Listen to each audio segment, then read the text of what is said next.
tahadhari sana ni nini ambao unafanya mbele ya mtoto wewe. Usijaribu kufanya jambo lolote isipokuwa sawa mbele ya mtoto, hata kama ni mdogo kiasi gani. Mtoto anajua, mtoto anaiga, unamuona tu anatambaa, kumbe anajua kila kitu. Unamuona ndo anaanza kutembea na anajua kila kitu. Usijaribu kusema urongo, usijaribu kufanya baadhi ya mambo ambayo si sawa. Usivute sigara mbele yake, wala kutafuna miraa mbele yake, wala usitembee uchi mbele yake. Hizi zote mtoto anaiga.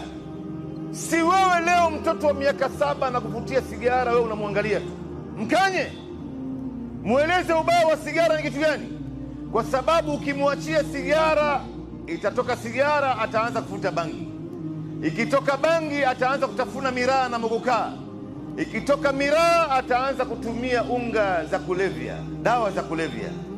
Baadaye atakuja kumpiga ngumi baba yake. Baba, kwenda huko, unaniambia kitu gani wewe? Baba gani wewe mwanzo? Alafu tunakuja kusema angalieni watoto wa siku hizi hawana heshima na wazazi wao. Lakini wewe mzazi leo utamkataza vipi mtoto wako asivute sigara, na wewe mwenyewe ndio unamtuma akakununulia sigara? Unamfundisha nini huyu mtoto? Unavuta mbele yake, maana yake chochote unachofanya mbele yake anachukulia kwamba ni sawa tu. Basi yeye vile vile anataka kujaribu sasa.